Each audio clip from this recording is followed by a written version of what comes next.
Next, we have a really fun long table centerpiece display that we're going to work on together. I've partially deconstructed part of it, so we're going to go back through and I'll show you kind of how to get up into this point, and then we'll keep finishing it out.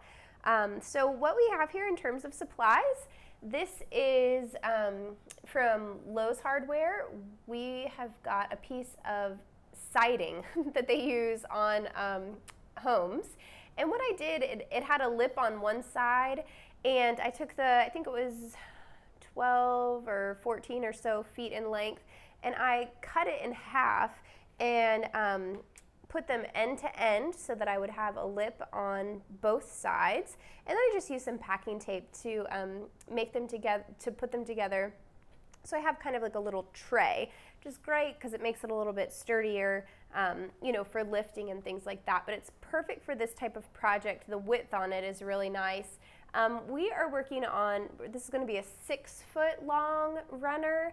It's going on an 8-foot table. And whenever I get it on site to install, for Amy, we're going to put, you know, just a few more little pieces of moss on the sides. And then I have just one more candle like this that's going to kind of sit and fill in the area on that last little bit.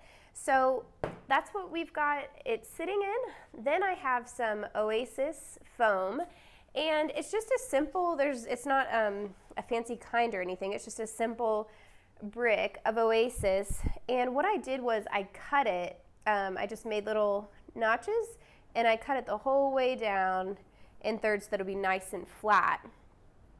And once I did that, and this is kind of what it looks like once it's cut, just nice and narrow there. I took some Oasis waterproof tape, and I have gone down the entire length of it, and I just have everything taped in there to keep it from sliding one way or another. I think that's a really important thing to keep kind of everything in check. If you wanted to, you could use some Oasis glue, but I just really don't like glue. But some people don't mind it. I seem to get it all over myself, so I avoid it. But you can use this tape instead if you'd like. And then just with a couple of the leftover pieces of Oasis, I've made, you can see here, a little bit of a level, or just a rise here to make it a little bit taller. And that's just so that my moss kind of can go up and down throughout the course of the display. So I just have one here and here and one here. I have 3 different types of ferns, and I just left some space in between my Oasis. I sort of kind of laid everything out before, and then I just left some spaces. I took them out of their pots, and I'm kind of like just temporarily potting them in there between the pieces of Oasis. And I've got, you know, 3 here. And then the other thing is these candles, and I just pressed them down into the Oasis so that they kind of had just like a little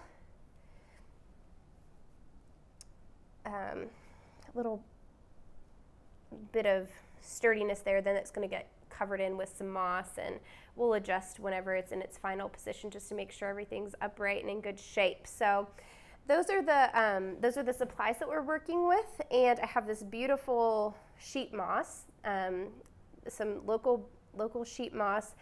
Since it is local and came out of the woods, I put it in some water just to hydrate it, and then I also wanted to get the critters out, so that helped me get the critters. I just put it on a towel, squished it out, and then just kind of pressed through to make sure that I didn't have anything in there that I was carrying along that I didn't want to have with me. So that's where we stand with that. We're going to go ahead, and I'm just going to layer some of this moss in here so you can see what that looks like. I'm using some pieces of wire, and this is, I think this is about a 20 gauge wire. You could use, I think, anywhere between 18 and 24 would probably be fine for this, but I've just made these little pins, and as I put the moss in, I just pin it into the Oasis. So the Oasis has several different purposes in this arrangement. One is to give a little bit of, different levels. Another is to have a place where we can pin in to secure the moss without using glue.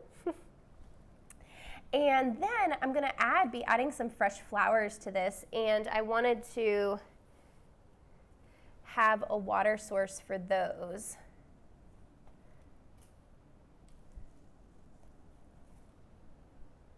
So I'm really just right now going to focus on the edges. And again, when it's in its final position on site, I'm going to go through and maybe just kind of like make this a little bit more irregular down the sides.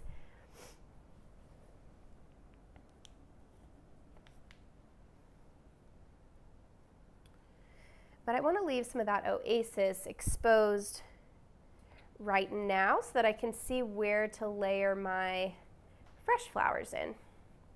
And that's the next step. So you can see over here, I had some umbrella fern that I just took apart, and I have that sort of spread throughout, and then a little bit of this hydrangea. I'm going to add some more hydrangea, a little bit of seeded eucalyptus to get things started here, and then we're going to kind of build up from there.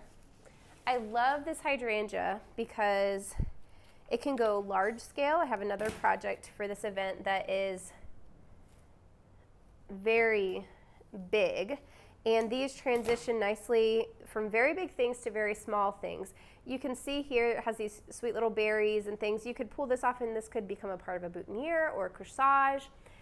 It's also great to cut here in this area, and you can use this in a centerpiece kind of to frame out the bottom of a centerpiece container or something like that. You can use it for what we're doing right now. Or you can cut, just each little piece off on the sides and kind of start popping those in like you're seeing here. I just love the lacy romantic texture that this adds.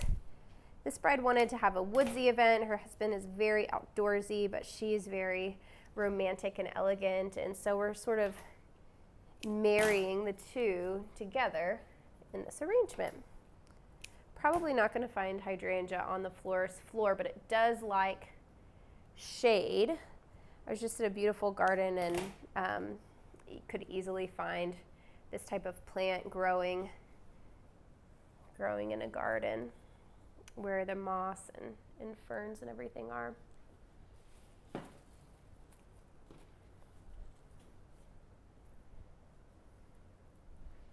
Umbrella ferns are one of my favorite things to have on hand if bright greens are being used in an event, because again, like the hydrangea, it can be used in so many different ways. You can pull it apart and use it in a boutonniere. You can leave it together and have it frame, a big floret for something that you're doing in a large scale arrangement, maybe for a church or something like that.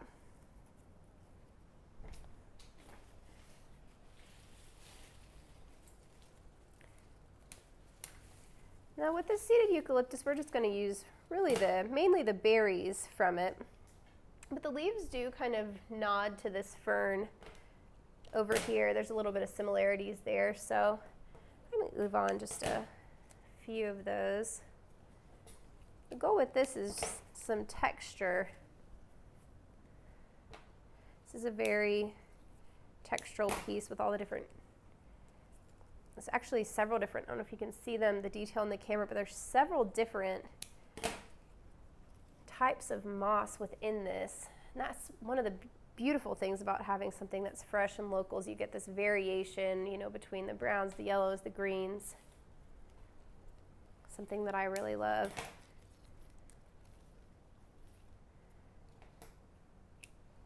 You can get moss in cases from wholesalers. Generally, that's not a real tough thing to find. And price-wise, it'll differ, depending on where you're getting it from and all that kind of thing. But I think it's about between 36 and 40 when I've checked on it. So that kind of gives you a little bit of perspective in terms of material costs. The little ferns that we're using today are from a local nursery, and I think they're about $8 each. Sometimes if you can get into Lowe's, where the piece of siding came from, sometimes you can get them in there for about maybe $4. Just depends what you're looking for, what you'd like to have for your design. The candles that we're using today are a birch bark unscented candle from Jamali Garden.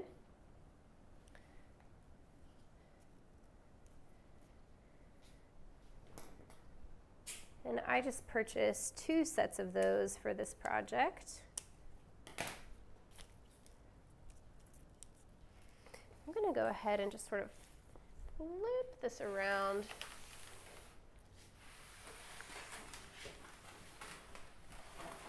And just like I would an ordinary centerpiece, or I could switch sides of the tables, except you're there and I need to stay out of your way. I just want to make sure I'm not overworking one section of the arrangement.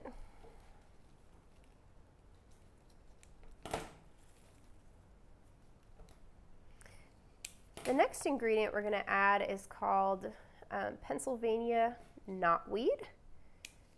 Something that, as the name would suggest, is a weed that you can find oftentimes. Looks very similar, although I'm told it's not, the same thing. It looks very, very similar to me to Kiss Me Over the Garden Gate, which is something that you can get wholesale different times throughout the year. So very big, another one of those ingredients that can go very big or very small. And with this, I'm going to start playing a little bit with height and start jumping up and out and creating a skyline for my table.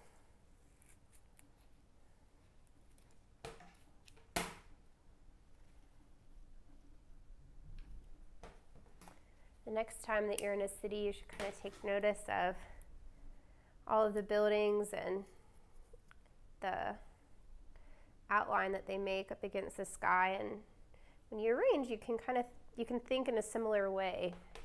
You're putting all the different buildings together.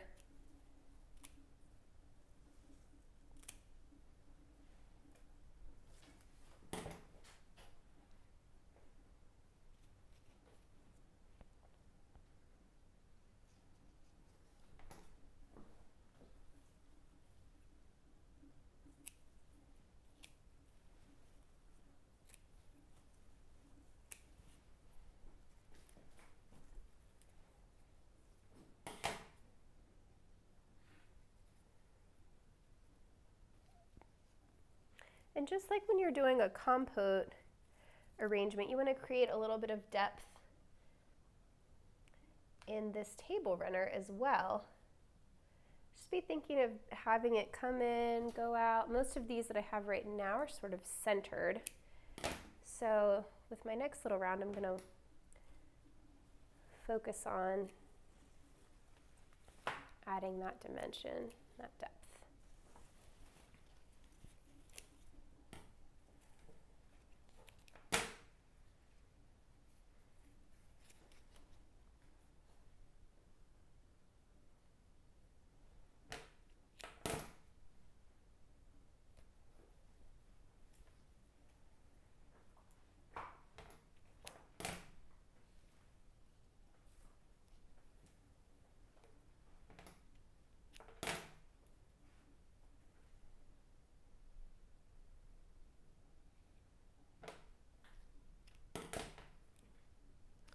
Next ingredient we're going to add in are just some slightly pink roses. I didn't want this part of the reception, this is going on the head table, I didn't want it to look so, while this isn't something we're probably going to find on the forest floor, I didn't want it to look so different from the rest of the reception. She loved the lush, full arrangements, so they're full of, dahlias and roses and things like that. So I do want to incorporate a few things to tie those spaces together. These roses I'm using to create little lines that help the eye travel through the arrangement. Let's see if I can do this upside down here. So I'm thinking about the size of the roses a little bit. I don't want to, it's kind of nice to move from big, medium, small. If you can, it just creates just a little bit of a more gentle progression for your eye. And now I'm gonna set my biggest point. Now I'm gonna go, the roses are gonna be smaller again.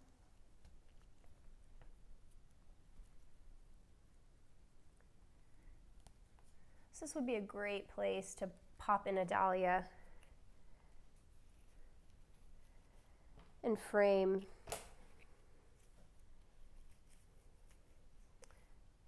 framed with the roses. Took just a quick little intermission so I could put a bunch of flowers in so you didn't have to watch me place every single one. So we sped that up for you a little bit. We put in, we finished up the roses and made like little lines throughout the arrangement.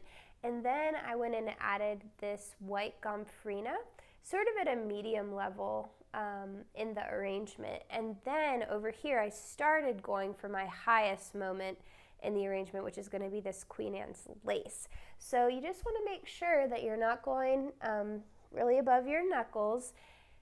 And I'm just going to keep going with some of this Queen Anne's.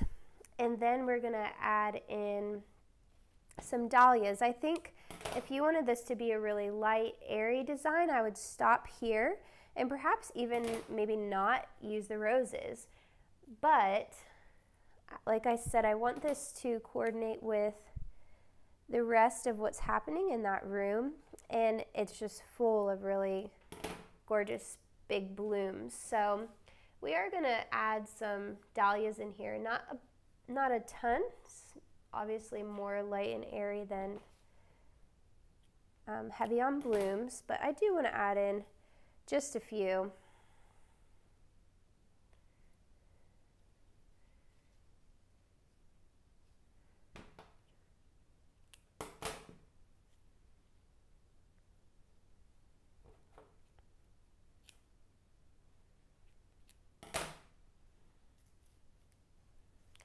Again, I'm going to flip this around so you can see what's going on over here, and also so that I don't overwork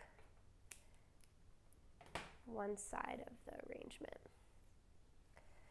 Over here, everything looks pretty good to me, except there's some moss spots in the front that we'll fill in before we wrap up.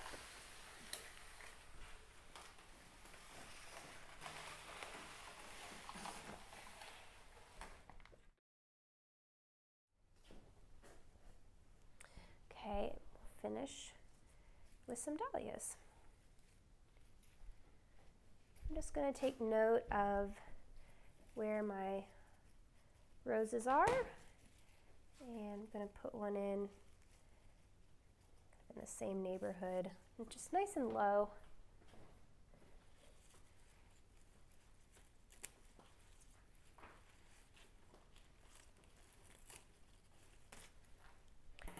This is great if you have some stems that break. Actually, I have kind of a funny story about these dahlias. I don't like taking Buster whenever I pick up my flowers because he's a crazy dog and he runs all through the car. But I knew all the place I had to go, and I thought, oh, it'll be so sad if he was just hanging out with himself all day. So I'll take him with me. He loves to ride in the car. So I took him with me, and my car was completely full, and I thought, there's no way. I just had to make one more quick stop and run into a store. I thought, there's no way he's going to crawl back in there on top of all those flowers. Well, You better believe he did. He was sitting right on top of my dahlia bucket. But believe it or not, I only lost like 2 stems from the whole ordeal. And those were the first 2 stems that I popped in here that just had a little bit of a broken neck. But, oh man, I couldn't believe it when I came back and saw that. Then after that happened, I dropped an entire bucket of water, went rolling underneath my seat. And if that ever happens to you and lights start going off in your car, my check engine light was on, the take it to the dealership light was on, I thought it was over. And I got to the dealership and he said, "Oh ma'am," I'm about in tears. He said, "Oh, that'll dry out, no worries." So if that happens to you, just wipe it up real good. Take it and check, but don't panic right away like I did, because it might be all right.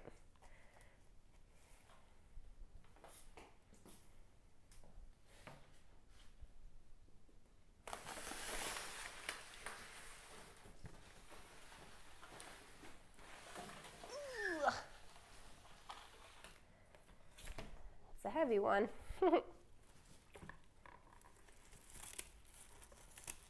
Just a few more dahlias and we'll be done.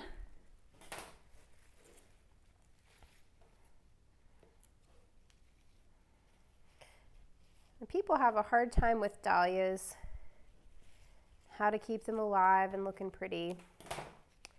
You can do them wholesale. If you're part of the Team Flower community, there's actually a discussion going on right now about this and some good tips and advice from some other members about how to condition them. But I just have not had a good experience with wholesale dahlias, so I don't buy them to try out all of the different, solutions that you can put them in, but just get them local and they're beautiful. They hold well. You still do want to keep them out of the sun, of course, but it's a much easier time.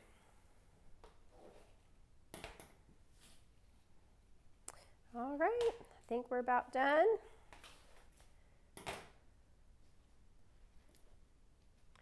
As always, I'll kind of take a step away and then come back and see if there's anything glaring. There might be something you see in the camera that you're like, "Oh, Kelly, you need to fix that." But right now, to me, of course, I'm close up to it and I've been looking at it so much. Looks good. And these candles, I don't think are getting lit at the venue. So I'm going to leave them where they are for now, but you might want, if you're going to do this, you might want to get yourself some cylinders to pop them in so that you have them covered if you'd like to do that. They do take one that is a little bit bigger than what you'd normally get for a bouquet vase, so they don't slide down in those easy. You need to size up. So anyway, all right. Well, that's the 6-foot forest floor table runner centerpiece. Hope you enjoyed watching. I hope it inspires you to think outside of the container and do something fun and interesting for your next client. Thanks for watching.